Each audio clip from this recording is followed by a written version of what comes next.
Welcome back to Bang For Your Buck TCG. Last video, we asked one question. Why is this collectible? Today, I want to break down on how I start answering that question. For me, it starts off with one of the most important factors, demand. Or put in another way, why will someone want this? Now, I try not to think about everything at once. Instead, I ask myself a handful of simpler questions. Is it popular? Is the artwork exclusive? Does it create any nostalgia? Then I zoom out and I ask myself a more complicated question. What's changing in the hobby? So let's dive right in. Popularity. Alright, so for popularity, I think it's best to kind of show you as an example. If I had these two cards and I told you guys that there's only limited 100 per card, which one do you think people are going to want more? I think a lot of you are going to agree with me that Charizard is going to be more in demand. Charizard just has a larger fan base. More collectors are going to start looking for that. So it doesn't automatically make every Charizard card expensive. It just simply means more people will want it. A good example is going to be for other TCG, One Piece, you're going to have Luffy. Riftbound, you're going to have Ari. Popularity is going to help me narrow down where to start. The next thing we're going to talk about is artwork. Does the artwork stand out to you? Is the artwork exclusive? Now in TCG, you're going to have different artists with different styles. And some may argue that it's going to be down to your personal preference, so artwork could be subjective. And I do agree, it could be. But there should be some cards that the general consensus is going to agree upon. A good example is going to be this card. Now, I know some of you may disagree, but this Charizard artwork is going to be one of the best in modern Pokemon. When I look at this card, I always ask myself, why am I not buying more? And I'll explain more in our next video, but it comes down to because of the supply. I know some people that buy a card because it has a display appeal. For example, this Pikachu stamp. This Pikachu stamp not only is it popular, but the artwork is just insane. Artwork helps me decide what I actually like. The next thing we're going to talk about is nostalgia. If you look at this picture here, does it create an emotional connection? For me, it sure does. It reminds me of my childhood. Heck, I think I really started casually collecting again when the Japanese 151 started back up. You know, every generation is going to be a little different. People's going to have different favorite generation, different favorite Pokemon, favorite game, and it's going to be different for everyone. But you have to realize that right now, the people that's in the 35s to 45s who have disposable income, a lot of us have the 151 nostalgia. These are all the Pokemons that we grew up with. And you could speculate that in the future, 10, 20 years later, once we retire and we're not into the space no more, the money flow might go towards the Generation 2 Pokemon, and that could be true. Now, to kind of put it all together, I'll give you an example. I've been wanting to dabble into Gundam TCG for a while, but I honestly don't know much about it. The only characters that come to mind is Hero, kind of forgot his name, but he's one of the main characters back in the days. So, where will I start? The first thing I'll probably do is figure out who the top 5 to 10 most popular characters are. And I know with Gundam, it could be characters or it could be Gundam suits. You could use Google, you could use Reddit, you could use AI, any tools to help you create that list. Once I have that list, I'll start looking through their cards. And luckily for Gundam, they're only on their 4th or 5th set right now, so they don't have too many to go through. But I'll ask myself, which artwork stands out? And I'll ask questions like, which card do I keep coming back to? Which one will I actually enjoy collecting? Popularity is going to help me narrow down where to start. Artwork is going to help me decide what I actually like. I haven't gone through the process yet, but when I do, I'd love to make a video showing exactly how I approach getting into a brand new TCG. So now that we talked about popularity, artwork, nostalgia, we're going to get into the fun stuff.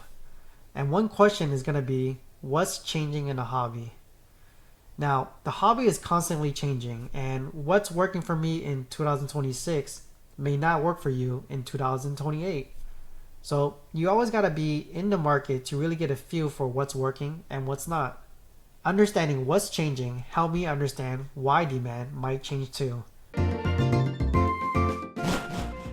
For this section, I like to ask the question, is the community growing? This really just relates to newer TCG. One Piece, Riftbound, Gundam.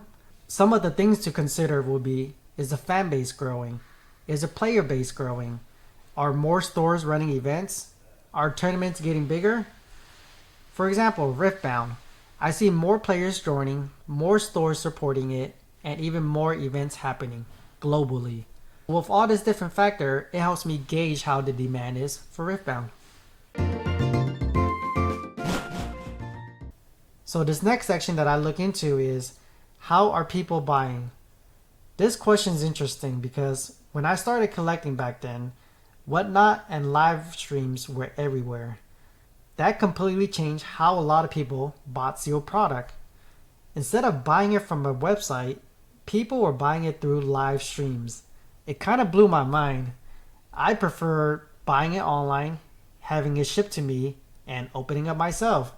Some people prefer to buy it through live streams. They like to pay for something and get the instant gratification to see what they're gonna get. And that's perfectly fine. At that time, I didn't know what Whatnot was. So I downloaded the app so I could see it for myself. And after I downloaded it, it blew my mind. I was looking at it, watching it, and I was thinking to myself like, wow, this is crazy. People actually do this. And it's not just one channel. There's hundreds of channels selling hundreds of packs every single day.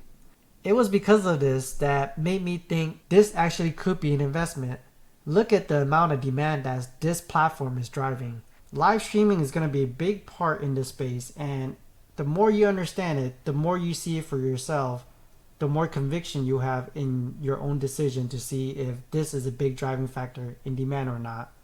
For me, I think the answer is yes. So as you spend more and more time in the market, you're going to start to get a good feel for things. And honestly, sometimes you might be able to spot some trends. Earlier, I was talking to you about how live auction was changing the market for sealed product. And now I'm seeing a different trend. And that trend is gacha machines and mystery slabs. These been around for, I would say, maybe a year or so. I think they probably started 2024, 2025, but they honestly started to gain more traction in 2026, so 7 months ago. And what I've noticed is that these companies, big or small, they're buying a lot of slabs. And I mean a lot. And they're not coming in lowballing you at 70, 75%. They're paying 85 to 95%. And usually they don't really cherry pick what they want as well. Like if you give them a Excel sheet, they look at it, and if it's within their price range, they'll buy you out. You send them the slabs, they verify everything, and then they pay you out. It's a nice, easy way to do things. Of course, there's some trade-offs with it, right? Because you do got to trust them. You do got to send it all to them, and then they got to verify it. But at the same time, you have now another outlet to sell your slabs. This got me thinking, like, how does this change how vendors operate? I haven't vended yet, so I don't know too much about it. But if you're a vendor, does it change your business model? Are you now going to vend and trying to buy stuff for 80, 85% to flip it for that 10, 15% and sell it to them? I mean, I don't know. Tell me how you feel about it. Another thing that I think about is, does it change where collectors sell it now? If these companies stay around, sellers essentially have eBay to go through.